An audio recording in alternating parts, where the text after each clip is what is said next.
Pipon Garcia. Je suis batteur, compositeur, musicien. Et ça a commencé quand j'avais à peu près 5-6 ans à la maison, voilà, avec un père qui écoutait beaucoup de jazz, Duke Ellington, Count Basie, de la musique aussi hispano-cubaine. Et donc j'ai grandi avec ça, ce qui m'a amené rapidement vers l'âge de 12 ans, 13 ans à jouer dans un orchestre de bal. Donc mes premières expériences en live. Donc dans ma vie, j'ai été amené à croiser des gens comme Don Cherry, Steve Grossman, Thomas Chapin, des gens comme ça, des Français aussi, Éric Lelanne, le collectif Mune Macon, tous ces gens-là. Donc là, ça a été plutôt une phase de jazz, de sideman, participer à ces projets-là.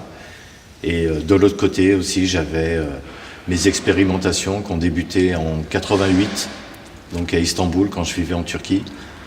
J'ai vécu 6 ans en Turquie. Donc en 88, j'ai commencé les expérimentations jazz et musique amplifiée avec des synthétiseurs. Il n'y avait pas encore les sampleurs à l'époque.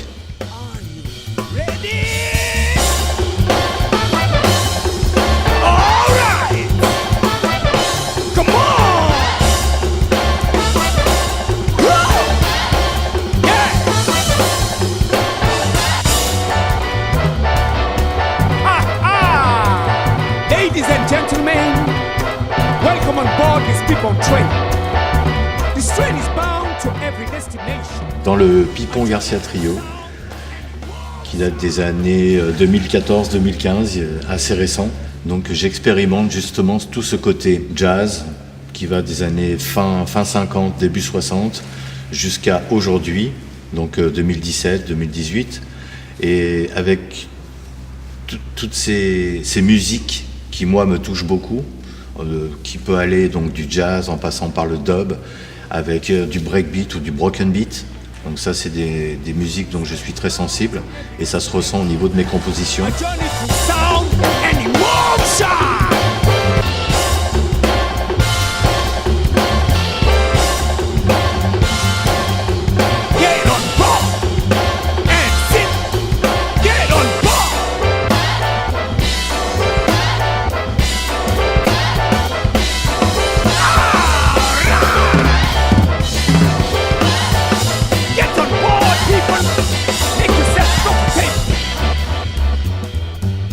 Ladies and gentlemen, let this music take you into a new dimension.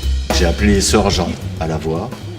J'ai pas voulu appeler un saxophoniste ou un trompettiste ou un pianiste.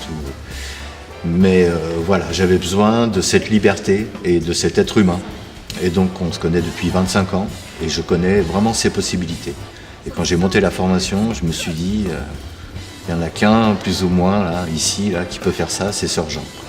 C'est-à-dire ce groove, c'est d'être bilingue comme ça aussi entre l'anglais et le wolof. Moi ça m'intéressait beaucoup. Et ce côté improvisateur qu'il peut avoir. Et il a un rôle très très compliqué pour lui, parce que d'habitude il est plutôt dans un schéma de voix avec un morceau de musique un peu, on va dire, traditionnel. Alors que là, ce que je lui demande de faire, c'est vraiment ce rôle de trompettiste ou de saxophoniste jazzman. Et c'est compliqué pour lui, mais il le fait excellemment bien, et il y met toute son énergie. Alors aussi, j'ai appelé donc Thibaut Soulas à la contrebasse, parce que j'aime beaucoup cet instrument, et dans le jazz, c'est inévitable, une contrebasse, voilà. Et c'est quelqu'un que j'ai rencontré il y a il y a 22 ans, dans un studio. Et on a fait une séance ensemble. Et j'ai senti que ce gars-là, on allait se retrouver un jour. Et 22 ans après, donc quand il a fallu monter la formation du trio telle quelle, donc j'ai appelé donc Thibaut Soulas à la basse. C'est le bassiste qui convient complètement à cette formation, c'est-à-dire un gros background jazz, et il est encore très, très actif, il est de plus en plus actif d'ailleurs dans le milieu du jazz. Cette facilité, voilà, à improviser, à être flexible, réactif dans l'immédiat avec la musique. Donc ça, voilà, je retrouve tous ces ingrédients chez Thibaut. J'ai fait des graphes dans les années 80 aussi, et dansé le hip-hop. Et c'est pour ça qu'on retrouve ces ingrédients urbains dans le visu du trio. Et la danse aussi, donc très touché par la danse. La rencontre avec Gaël, aka Marvelous, voilà, qui lui est plus dans le crump que dans le hip-hop. Ça a été une super rencontre, très enrichissante. Et c'est pour ça que dans cet opus, ça va de la pochette à la musique, à la danse, où il y a tous les ingrédients donc, que j'aime, c'est-à-dire le jazz, l'urbain, le populaire,